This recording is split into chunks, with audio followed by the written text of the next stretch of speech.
Okay जी, next move करें। Cost का नेक्स्ट पार्ट जी, directly attributable cost of bringing the asset to working condition for intended use. Intended use का मतलब क्या है? इंटेंडेड यूज आपका इरादा क्या है, नीयत क्या है कि उसको कैसे यूज करना है, कहाँ पे यूज करना है, नीयत कैसी है। तो उस पोजीशन में लाने तक के लिए जो डायरेक्टली एट्रीब्यूटेबल कॉस्ट हैं, डायरेक्टली एट्रीब्यूटेबल कॉस्ट होती हैं डायरेक्ट कॉस्ट, ठीक है।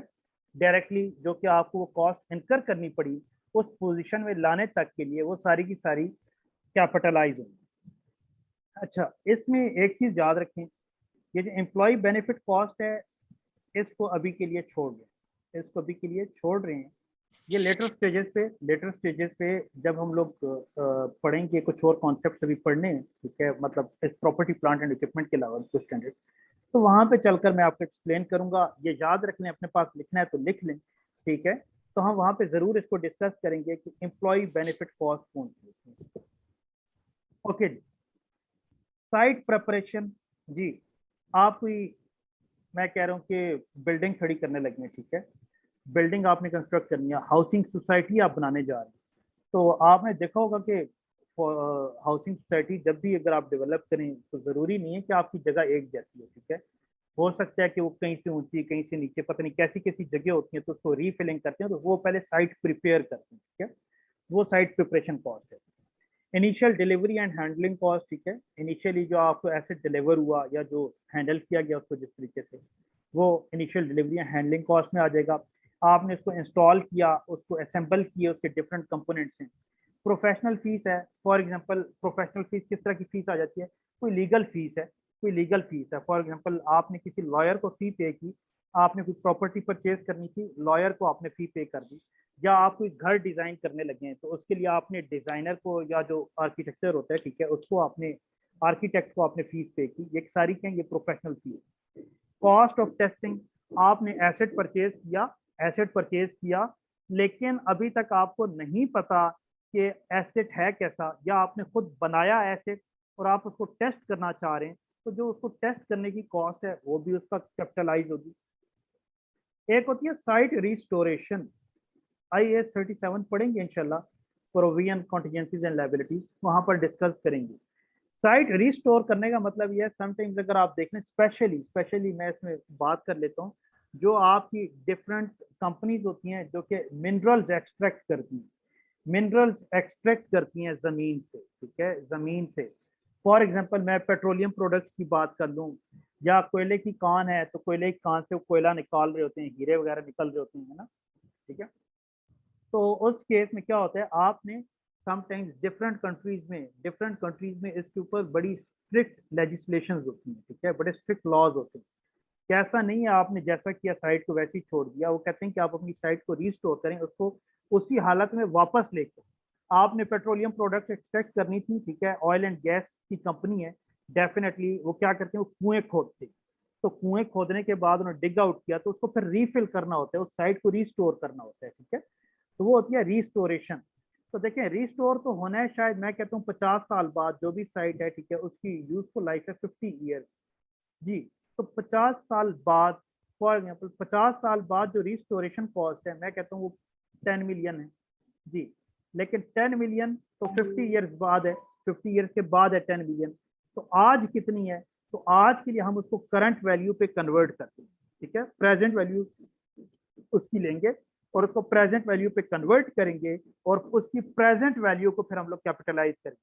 और प्रेजेंट वैल्यू कैसे कैलकुलेट की जाएगी, ये फिर आपको लेटर स्टेजेस पे जब हम पढ़ेंगे IAS 37, तो वहां पर हम लोग सीखेंगे, ठीक है जी। यहाँ तक बातें समझ आ गई जी। फाइनेंस कॉस्ट के लिए इंशाल्लाह कल डिस्कस करेंगे IAS 23 बोरोइंग कॉस्ट, ठीक है। तो बोरोइंग कॉस्ट में इंशाल्लाह हम लोग डिस्कस करेंगे कि फाइनेंस कॉस्ट को किस तरह से हम लोगों ने कैपिटलाइज करना है, राइट जी।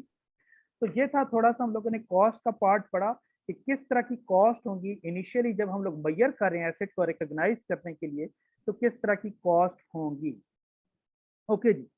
अब कुछ कॉस्ट ऐसी हैं जिनके ऊपर बड़ी स्ट्रिक्ट इस तरह का मना किया गया, ठीक है, कि क्रिएट की गई, रिस्ट्रिक्शन क्रिएट की गई कि इनको आपने कैपिटलाइज नहीं करना। और वो क्या है जी?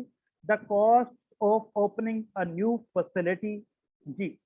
फॉर एग्जाम्पल मैं कहता हूँ कि आप कोई एक सर्विसेज दे रहे हैं या कुछ भी वट एवर, ठीक है, तो आपने कस्टमर के लिए कोई नई फैसिलिटी ओपन कर दी, ठीक है, कोई नई प्रोडक्ट लाइन ओपन कर दी, कोई नई सर्विसेज स्टार्ट कर दी, तो अगर वो आपकी नई कॉस्ट, अगर उस पर अगर कोई कॉस्ट आ रही है, ठीक है, तो वो कॉस्ट आप बिल्कुल भी कैपिटलाइज नहीं करेंगे। बात समझ आ रही है? अगर तो एसेट वही है जो कि पहले आप यूज कर रहे हैं, जस्ट आप क्या करें, उसी एसेट के थ्रू आप जस्ट एक नई फैसिलिटी क्रिएट करने जा रहे हैं, ठीक है, तो उसको आप कैपिटलाइज नहीं करें, ये बात याद रखें, ठीक है। इसी तरह अगर आप कोई उसी प्लांट के थ्रू आप कोई नई प्रोडक्ट बना रहे हैं, कोई नई सर्विस जनरेट करने लगे हैं अगेन, तो आप उसको बिल्कुल भी कैपिटलाइज नहीं करें, ये बात याद रखें, ठीक है। क्यों? क्योंकि इनिशियली जो कॉस्ट कैपिटलाइज होनी थी वो आपने कर ली, ठीक है, तो ये जो कॉस्ट होगी, अगर कोई छोटी मोटी अगर कॉस्ट इनकर होती भी अगर आप कोई न्यू फैसिलिटी की है, तो वो बेसिकली आप एसेट के लिए नहीं कर रहे, वो आप जो नई फैसिलिटी ओपन करने जा रहे हैं, जो नई सर्विस आप स्टार्ट करने जा रहे हैं, नई प्रोडक्ट स्टार्ट करने जा रहे हैं, वो कॉस्ट आप उसके लिए कर रहे हैं, ठीक है। तो याद रखने, तो वो एक्सपेंस आउट होंगी, इस तरह की कॉस्ट को कैपिटलाइज नहीं कर। Okay, next is the cost of conducting business in a new location, ठीक है, और with new class of customer. जी, एसेट आपने रीलोकेट किया, पहले आप एक जगह पे बिजनेस कर रहे थे, फॉर एग्जांपल पहले आप फैसलाबाद में बिजनेस कर रहे थे, आपने एसेट को रीलोकेट किया, आपने अपना प्लांट शिफ्ट करना है लाहौर, लाहौर में आप बनाना चाह रहे हैं, तो वो जो रीलोकेशन कॉस्ट होगी वो कैपिटलाइज नहीं होगी, ठीक है जी। इसी तरह administration and other general overhead, ठीक है, अगर इसके अलावा अगर कोई ओवरहेड्स हैं या कोई एडमिनिस्ट्रेशन कॉस्ट हैं तो वो भी उसमें नहीं आएंगी, कैपिटलाइज नहीं होगी, राइट जी। यहाँ तक कोई मसला परेशानी? ओके, एंड ऑफ क्लास मुझे याद कराइएगा जो मैंने आपको आर्टिकल शेयर करा। The recognition of cost in the carrying amount of ceases when the item is in the location and condition necessary for its use. Therefore, हाँ, अब हुआ ये कि जहाँ पर आपका अब जो इंटेंडेड यूज था, इंटेंडेड यूज तक आपका एसेट पहुंच गया, एसेट स्टार्ट हो गया, तो बस वहां तक जो आपने कैपिटलाइज करना था कैपिटलाइज कर दिया। अब फर्दर जो उससे ऑनवर्ड जो एक्सपेंसेस होंगे वो ऑपरेटिंग एक्सपेंसेस में आएंगे, ठीक है, वो कैपिटल एसेट का पार्ट नहीं बनेंगे।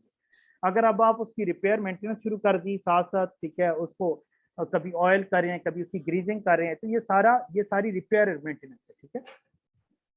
Therefore, the cost incurred in using or redeploying property, plant and equipment are not capitalized. The following costs are therefore not included in the carrying amount of the property, plant and equipment. तो वो कौन-कौन सी cost है जी? Cost incurred when an item capable of operating has not yet been brought into use or is being used at less than full capacity. जी, हुआ कुछ यूं कि कुछ इस तरह की कॉस्ट हैं जो कि आपने इनकर की। क्यों इनकर की? कि आपका जो आइटम है, जो आपका एसेट है, वो एसेट आपका अभी तक यूजेबल कंडीशन में नहीं आया, लेकिन क्या है कि कुछ इस तरह की कॉस्ट है लेकिन वो डायरेक्टली उस एसेट से लिंक नहीं कर रही। फॉर एग्जांपल किस तरह की इस तरह की कॉस्ट हो सकती है कि आपने एसेट को इंटेंडेड यूज तक लाना है और आप मतलब कैपेबल ऑफ ऑपरेटिंग अभी तक नहीं है, तो उस केस में ये किस तरह की कॉस्ट हैं जो कि आप हम बात करें कि उसको हमने कैपिटलाइज नहीं करना। उसमें मैंने कल आप लोगों को कल एग्जांपल दी थी कि आप क्या कर रहे हैं, ट्रेनिंग दे रहे हैं एम्प्लॉयज को ट्रेनिंग दे रहे। जी, वैसे तो इंटेंडेड यूज तक आ गया लेकिन एसेट आप खुद नहीं यूज कर रहे, किसी भी वजह से एम्प्लॉयज ट्रेन नहीं है, एम्प्लॉयज ट्रेन हो जाएंगे तब वो इसका इस्तेमाल शुरू करेंगे, तो इस तरह की कॉस्ट को पार्ट नहीं बने, राइट जी। इनिशियल ऑपरेटिंग लॉसेज हैं जी, आपने एसेट इस्तेमाल करना शुरू किया लेकिन शुरू में आपकी प्रोडक्शन ही कम है, तो इनिशियली आपको लॉस हो रहा है, तो तब भी आप उसको एक्सपेंस आउट करेंगे, वो कैपिटलाइज नहीं होगा। कॉस्ट ऑफ रीलोकेटिंग और reorganization part of entities business, तो ये मैं पहले ही बता चुका हूँ, रीलोकेशन कॉस्ट पार्ट नहीं बनेगी, राइट ओके। सब्सिक्वेंट मेजरमेंट ये है कि आपने एक दफा तो कर ली, एक दफा मेजर करके आपने रिकॉग्नाइज किया, मेजरमेंट हो गई, कॉस्ट आपने रिकॉर्ड कर दिया, तो उसके बाद कौन सी चीजें हैं जो कि रिकॉर्ड होंगी एज ए कैपिटल एसेट और वो कौन से आइटम्स ऐसे हैं जिनको हम रिकॉर्ड नहीं करें। तो लुक एट हियर जी, उसमें दो चीजें हैं, एक कॉस्ट मॉडल है, एक रीवैल्यूएशन मॉडल। तो कॉस्ट मॉडल में आप क्या करते हैं, कॉस्ट मॉडल में आपका एसेट जो है वो हिस्टोरिक कॉस्ट पे रिकॉर्ड होता है और हिस्टोरिक कॉस्ट में आप क्या करते हैं, डेप्रिसिएशन रिकॉर्ड करते हैं या फिर कोई इम्पेयरमेंट लॉस। इम्पेयरमेंट हमने IAS 36 में पढ़ना है, वहां पे इम्पेयरमेंट को डिटेल में पढ़ेंगे, ठीक है। दूसरा रीवैल्यूएशन मॉडल है, ये अब चॉइसेस हैं, किसकी तरफ से, स्टैंडर्ड की तरफ से ये चॉइसेस हैं, ठीक है जी। रीवैल्यूएशन मॉडल क्या करते हैं आप ये सब्सिक्वेंट मेजरमेंट की बात हो रही है, इनिशियल नहीं है, इनिशियल हमने कर ली, इनिशियली कॉस्ट की कि आपने एसेट कैरी किया at a revalued amount being its fair value at the date of the revaluation less depreciation, ठीक है। क्या करते हैं, डेप्रिसिएशन लेस कर देते हैं, द एक्यूमुलेटेड इंपेयरमेंट लॉस वो भी लेस कर देते हैं। तो आप इस केस में क्या करेंगे, the IAS 16 makes clear that the revaluation model is available only if the fair value of the item can be measured reliably, ठीक है। तो सब्सिक्वेंट मेजरमेंट भी तभी करनी है, सब्सिक्वेंटली भी, अगर जो इनिशियली हमने दो क्राइटेरिया पढ़े हैं, कौन कौन से पढ़े हैं जी, the cost can be measured reliably, ठीक है, ये पहले पढ़ के आए हैं जी। और दूसरा क्या पढ़ा था, it is probable that the future economic benefits will flow towards the entity, flow to the entity जी, ठीक है। तो ये जो दो चीजें, ये दो क्राइटेरिया मीट होंगे तभी आप सब्सिक्वेंट मेजरमेंट भी करेंगे, राइट जी। ओके जी, नेक्स्ट मूव हो रहे हैं डेप्रिसिएशन। डेप्रिसिएशन कल हम पढ़ाए, ठीक है, मैं इसकी बिल्कुल भी नहीं कराने वाला, मैं आपको ये टास्क दे रहा हूँ, ये आपने करना है, या आपने करनी है, एक्टिविटी 1 करके आइएगा, होमवर्क दे रहा हूँ, आप सब ने मुझे व्हाट्सएप पे शेयर कर देना, ठीक है, इसको करें और करने के बाद आपने मुझे इसको व्हाट्सएप पर शेयर करना, ठीक है। वेरी सिंपल, बिल्कुल सिंपल डेप्रिसिएशन। ओके जी, अकाउंटिंग फॉर रीवैल्यूएशन, तो ये तो मेरे ख्याल से मैंने काफी हद तक पढ़ा दिया आपको। मुझे जरा क्विकली देख लेने दें अगर कोई चीज मैंने मिस नहीं कर दी, ठीक है जी।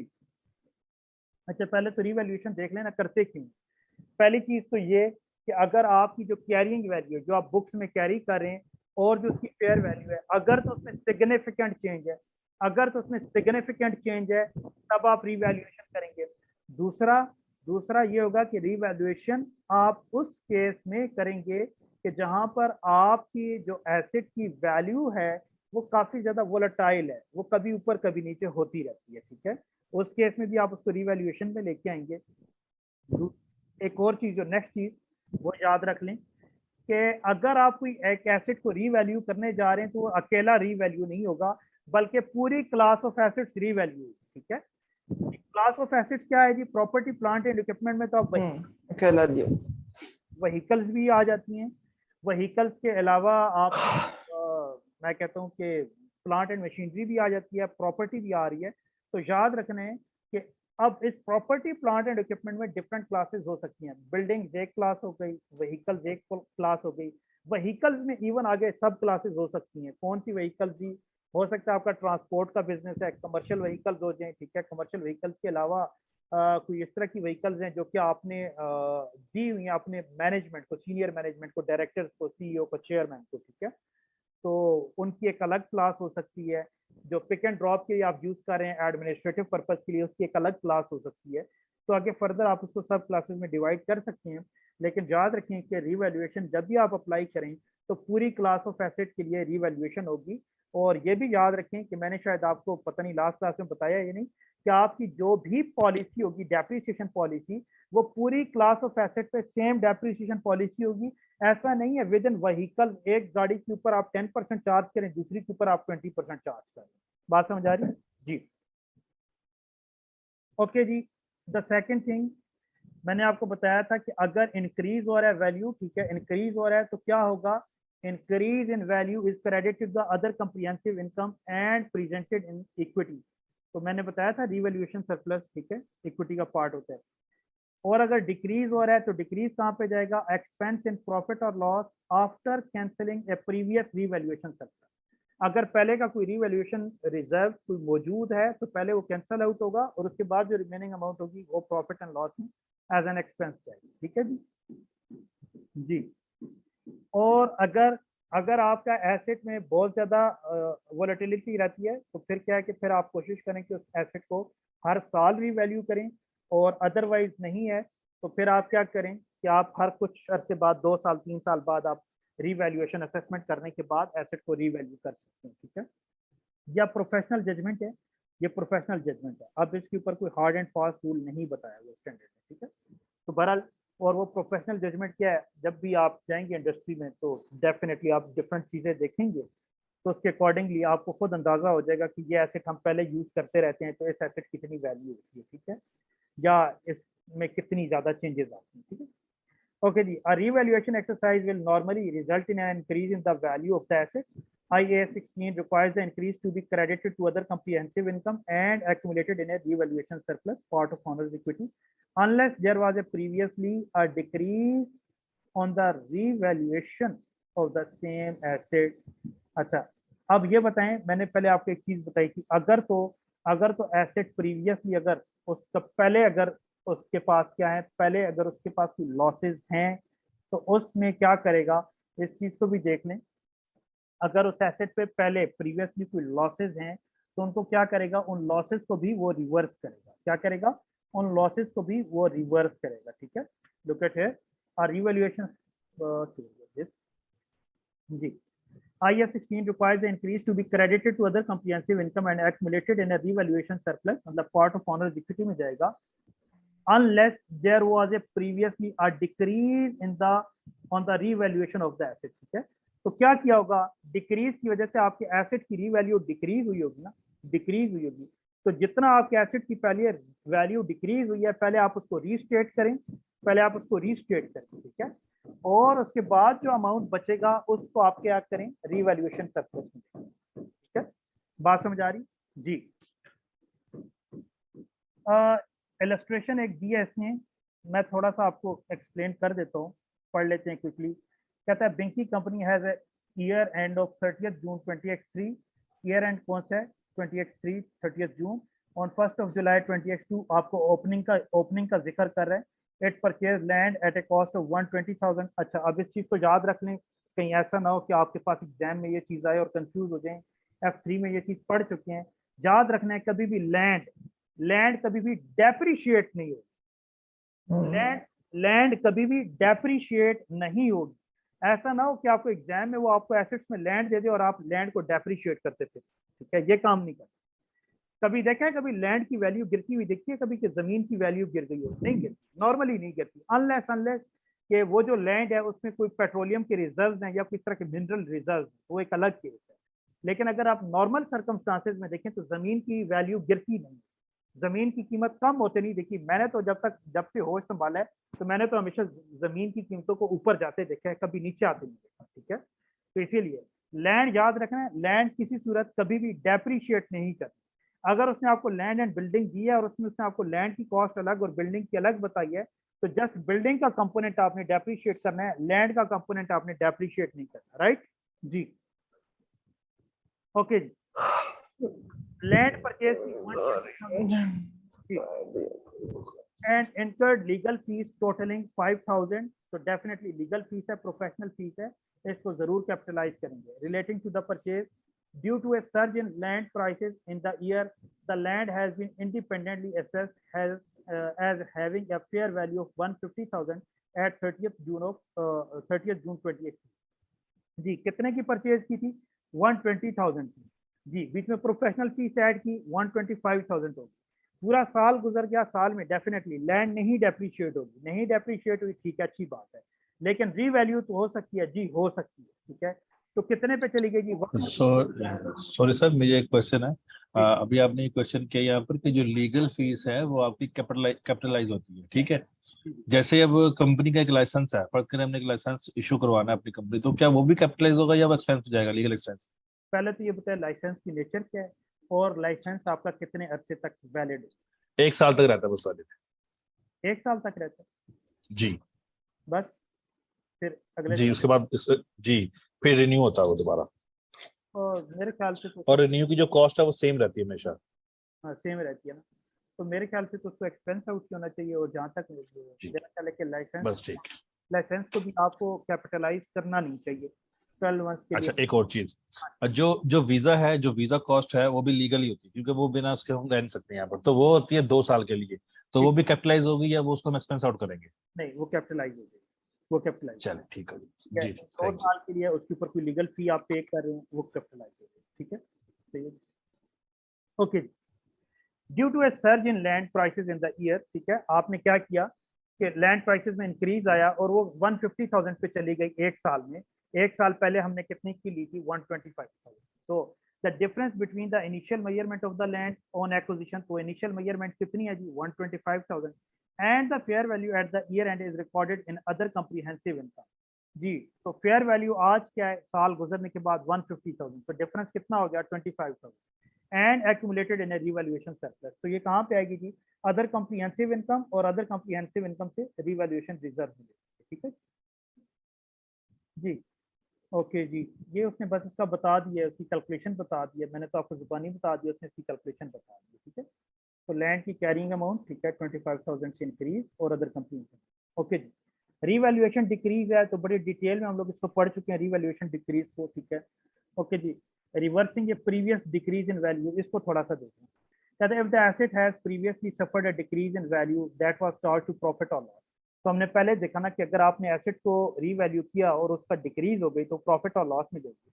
कहते हैं any increase in value on A subsequent revaluation should be recognized in profit or loss to the extent that it reverses the previous decrease। ठीक है, जिस तरह हम लोगों ने देखें लॉस का कहा था ना कि लॉस को आप क्या करेंगे कि लॉस को आप ये करेंगे कि पहले से अगर रिवैल्यूएशन रिजर्व है तो उसको रिवर्स करें और जो रिमेनिंग बच जाएगा उसको प्रॉफिट और लॉस में ले जाएं।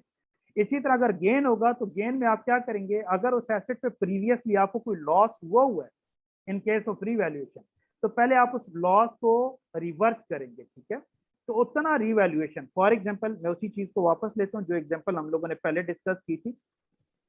क्या डिस्कस की थी, हमने कहा था कि हमारे एसेट है और एसेट रीवैल्यू हो गया, चलें इसकी कॉस्ट पे देख लेते हैं। एसेट की कॉस्ट है, या कॉस्ट भी रहने दें, चलिए आ जाए कॉस्ट भी आ जाए। कॉस्ट है इसकी 100,000। ठीक है जी, एक साल बाद चलें मैं कहता हूँ, तो एक साल बाद ये हुआ रीवैल्यू। ठीक है, और रीवैल्यूएशन पहले साल बाद जब रीवैल्यू हुआ तो ये डिक्रीज हो गई।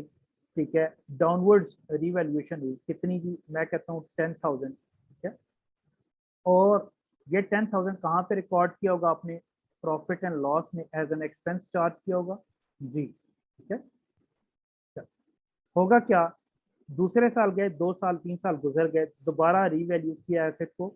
ठीक है, दोबारा एसेट पे रीवैल्यूएशन हुई और इस मरतबा रीवैल्यूएशन हुई 20,000 तक गेन।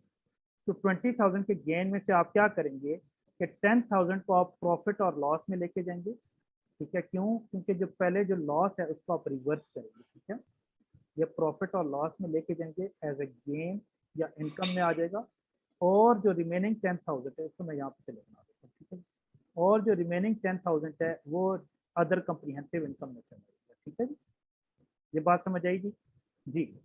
बिल्कुल उसी तरह जिस तरह आपने लॉस को ट्रीट किया था तो गेन को भी इसी तरह ट्रीट करना है, उसके अपोजिट ट्रीट करना है।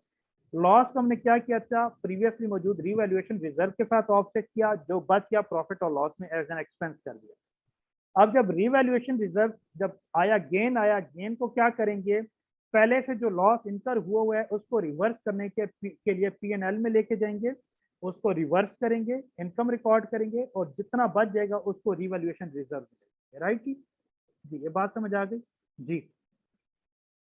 इसमें किसी को कोई कंफ्यूजन है तो प्लीज पूछ सकते हैं जी। जी यस और नो, ठीक है, ये क्लियर हो गया, रिमूव कर दूं, आगे चल दूं, मैं रिमूव कर रहा हूँ। ओके, जिसने एक इलस्ट्रेशन दिया है इस इलस्ट्रेशन को खुद पढ़िएगा, खुद पढ़िएगा, क्योंकि मेरे ख्याल से टाइम मेरे पास पीछे कितना रह गया, अगर चलें एंड पे अगर टाइम हुआ तो मैं ये चीज़ें आके दोबारा इन इलस्ट्रेशन में आपको करवा देता हूँ। ठीक है, क्योंकि मेरा टारगेट है कि आज हम इसको कंक्लूड करना है। ठीक है, ओके जी, रीवैल्यूएशन ऑफ डेप्रिशिएटेड एसेट, तो इस पे तो मैंने आपको पहले ही बताया हुआ है। ठीक है, मेरे ख्याल से इसको मुझे बताने की जरूरत नहीं है कि अगर वो डेप्रिसिएशन हो रही है तो जब आप एसेट को रीवैल्यू करेंगे तो फिर वो रीवैल्यूड अमाउंट डेप्रिशिएट हो। ठीक है, रीवैल्यूड अमाउंट। ठीक है, और याद रखना है इस चीज को जरा समझ लें, स्टूडेंट्स कंफ्यूज हो जाते हैं। आपका एसेट था, एसेट की कॉस्ट थी 100,000, यूजफुल लाइफ थी 10 ईयर्स जी। After 2 years, after 2 years revalued at, हम कहते हैं जी आपने तो चलें दोबारा 100,000 पे रीस्टेट कर, ठीक है जी। देखें जी, पहला साल, दूसरा साल, तीसरा साल, चौथा, पांच, फर्स्ट ईयर में डेप्रिसिएशन कितनी आएगी जी? 10,000। दूसरे साल में कितनी आएगी? 10,000, ठीक है। तीसरे साल में अब होता क्या है, वो आपको एग्जाम में कैसे बताता है, कहता है at the end of year 2 asset revalued at 100,000। तो याद रखना है, याद रखना है, रीवैल्यूड अमाउंट जब पूरा साल अपना पूरा कर लेगी तब उस पर डेप्रिसिएशन चार्ज करें। तो आप देखिए, जो आपकी रीवैल्यूड अमाउंट है उसका साल कब पूरा होगा? जब थर्ड ईयर एंड होगा, ठीक है। क्योंकि आफ्टर 2 ईयर, 2 साल मुकम्मल होने पे एसेट रीवैल्यू हुआ ना। तो रीवैल्यूड अमाउंट को एक साल कंप्लीट कब होगा? जब थर्ड ईयर उसका खत्म हो जाए। ये बात समझ आ रही है? तो इसीलिए रीवैल्यूड अमाउंट की डेप्रिसिएशन आपने थर्ड ईयर में लेनी है। कैलकुलेट करेंगे थर्ड ईयर की डेप्रिसिएशन, 100,000 डिवाइडेड बाई 8 करें, 12,500 आई थिंक जी, ठीक है। बात समझ आ रही है जी? यस और नो? हाँ जी जी, ये सब क्लियर हो गया? रिमूव कर दूं मैं इसको रिमूव कर रहा हूँ। अगर कोई क्वेश्चन हो तो प्लीज साथ में बोल दिया करें, ठीक है। ओके, नेक्स्ट मूव करें। अच्छा, इसमें एक और भी चीज है, revaluation at the end of year. वो बेसिकली ये बता रहा है कि रीवैल्यूएशन आपकी हुई कब है, ठीक है। तो मैंने आपको वही चीज बताई है कि जब रीवैल्यूएशन हो गई तो रीवैल्यूएशन का एक साल पूरा होगा तो तब आपने रीवैल्यूड अमाउंट पे डेप्रिसिएशन, ठीक है। फॉर एग्जांपल अगर एंड ऑफ ईयर हो रही है तो एंड ऑफ ईयर में आप क्या करें कि जो नेक्स्ट ईयर जब एंड हो रहा है तो उस पर आप उसकी वैल्यूएशन लेंगे। लेकिन अगर वो मिड ऑफ द ईयर हो गई तो फिर आप क्या करेंगे? फिर आप उसको प्रोरेट करेंगे जितने मंथ रीवैल्यूड अमाउंट रहे। हो सकता है 6 महीने बाद रीवैल्यूएशन हो गई तो फर्स्ट 6 मंथ आप क्या करेंगे? बिफोर रीवैल्यूएशन वाली डेप्रिसिएशन लेंगे, और नेक्स्ट 6 मंथ आप क्या करेंगे? आफ्टर रीवैल्यूएशन वाली डेप्रिसिएशन लेंगे, ठीक है जी।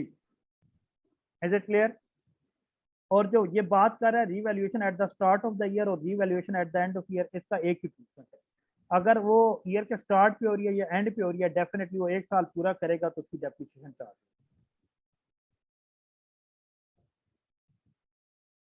Okay, depreciation and the revaluation surplus. तो जब भी आप एसेट रीवैल्यू करते हैं तो मैंने लास्ट टाइम इसकी डबल एंट्री बताई थी कि एक्यूमुलेटेड डेप्रिसिएशन आपने सब सारी की सारी आप उसको नील कर, ठीक है जी। ओके जी,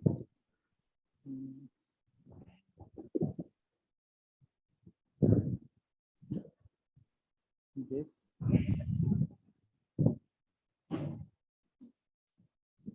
लास्ट कॉन्सेप्ट इसका पढ़ने वाले हैं। लास्ट कॉन्सेप्ट, कुछ क्वेश्चन है, मैं पहले आपको ये कॉन्सेप्ट बता लूं तो इसमें से जो इसने एक्टिविटीज दी है मैं आपको वो एक्टिविटी सॉल्व करवाता हूँ, ठीक है। तो पहले देखें, पहले एसेट्स विद 2 और मोर सिग्निफिकेंट पार्ट्स जी। आपके अब होता ये है कि समटाइम्स आपके एसेट्स ऐसे होते हैं जिसके मोर देन 1 पार्ट्स होते हैं और हर पार्ट की अलग सिग्निफिकेंट वैल्यू और सिग्निफिकेंट यूजफुल लाइफ होती है, मतलब अलग अलग होती है। फॉर एग्जांपल जहाज की बात कर लें, इवन गाड़ी की भी बात कर लें, तो गाड़ी की बॉडी जो है वो जल्दी, आपको पता है गाड़ी की बॉडी जल्दी खत्म हो जाती है, वो जल्दी डेप्रिशिएट हो जाती है। अगर इंजन की बात कर लें तो इंजन जो है वो थोड़ी ज्यादा उसकी यूजफुल लाइफ होती है, ठीक है। इसी तरह अगर आप जहाज की बात करेंगे तो जहाज में भी इसी तरह होता है। तो उसके इंजन और बॉडी की अलग अलग यूजफुल लाइफ होती है, जो उसका इंटीरियर होता है उसकी अलग यूजफुल लाइफ होती है, ठीक है। तो उस केस में क्या करेंगे? उस केस में आप हर कंपोनेंट को सेपरेटली अलग अलग आप डेप्रिशिएट करते हैं, ठीक है, ठीक है। So let's see, large and complex assets are often made up of a number of components known as a significant parts, which each have different useful lives and bear out at different rates. For example, a building may have a useful life of 50 years, but the lift within that building may be expected to last for 15 years. ठीक है? तो देखिए, अब उसने आपको building की example दे दी। Building हो सकता है 50 साल चल जाए, लिफ्ट हो सकता है आपको 10 या 15 साल बाद आपको चेंज करनी पड़ेगी, ठीक है। ओके जी, तो उसमें रिक्वायरमेंट क्या है कि आप हर कंपोनेंट को अलग से डेप्रिशिएट करें। देखें जी, उसने आपको एयरक्राफ्ट की एग्जांपल दी है जिसमें उसने बताया जी फ्यूजल एज, उसमें क्या है कि उसकी कॉस्ट 20,000 और उसकी यूजफुल लाइफ कितनी है 20 ईयर्स। अंडर कैरिज की उसकी यूजफुल लाइफ की 500 लैंडिंग्स पे डिपेंडेंट है, और इसी तरह इंजन 1600 फ्लाइंग आवर्स, ठीक है। तो देखें जी, अगर depreciation at the end of the first year in which 150 flights totalling 400 hours were made would then, तो देखें जी डेप्रिसिएशन पहले किस तरह से कैलकुलेट होगी। अगर फ्यूजल एज है तो उसकी यूजफुल लाइफ 20 ईयर्स है, तो 20,000 डिवाइडेड बाय 20 ईयर्स कैलकुलेट करें, डेफिनेटली ये आ जाएगी 1000 पर ईयर, ठीक है। इसी तरह अंडर कैरीज को देखें, 5000 डिवाइडेड बाय 500 लैंडिंग करें, डिवाइडेड बाय 500 लैंडिंग, तो ये आपकी आ जाएगी 100 पर लैंडिंग, ठीक है जी। तो अगर इंजन की बात करें तो फ्लाइंग आवर्स पे डिपेंडेंट है, तो 8000 डिवाइडेड बाय 1600 करें, I think it is going to be 400, नहीं चेक करें जरा कितनी बनती है 400, ये 8000 डिवाइडेड बाय 1600 कितना बनता है?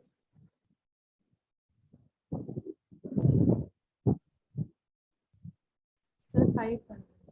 500, सॉरी, तो ये क्या हो गया जी 500 पर फ्लाइंग आवर, ठीक है, पर फ्लाइंग आवर इसकी डेप्रिसिएशन, ठीक है। तो अब इसमें क्या करेंगे, अगर पहला साल है तो पहले साल में ये पूरी डेप्रिसिएशन चार्ज होगी, दिस वन फ्यूजल एज की। 150 फ्लाइट्स हैं तो डेफिनेटली 150 फ्लाइट का मतलब ये 150 लैंडिंग, तो डेफिनेटली इसको मल्टीप्लाई बाय 150 करें, यू विल गेट 1500 दिस जी। अगर 500 सॉरी 400 आवर्स वर मेड, तो 400 आवर्स अगर की फ्लाइंग हुई है तो 500 पर फ्लाइंग आवर है, तो मल्टीप्लाई कर दें तो 400 से और कैलकुलेट करें कितना बनता है 500 इंटू 400। सर ये 50,000 डिवाइड बाय 500 तो 10 हो जाएगा ना?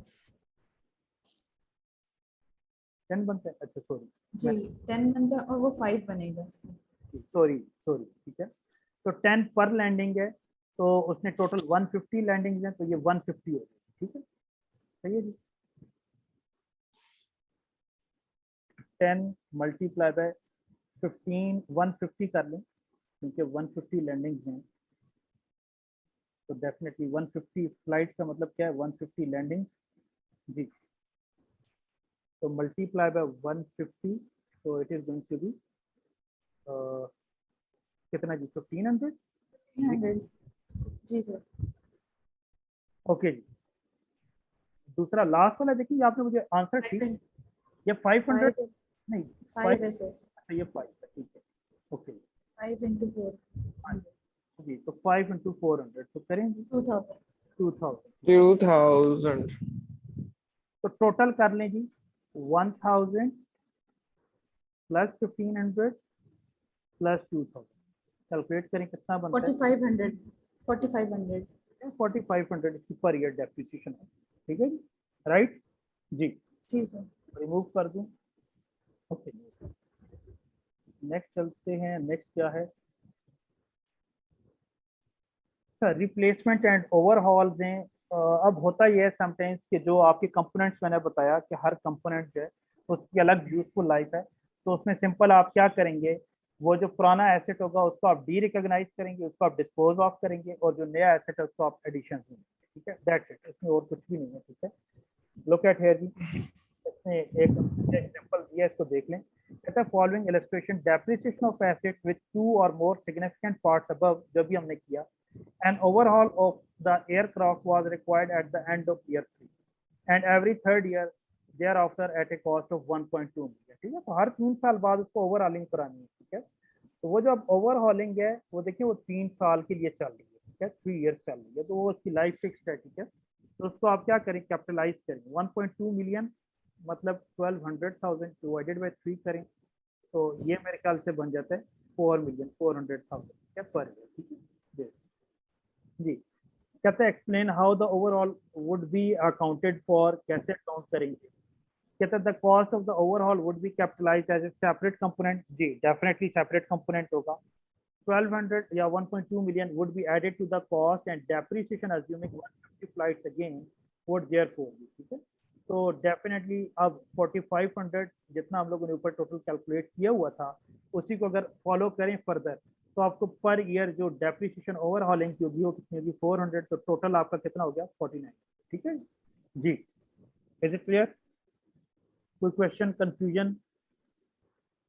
ओके जी, आगे चल रहे हैं, इसमें आगे देखते हैं और क्या है इसके अलावा।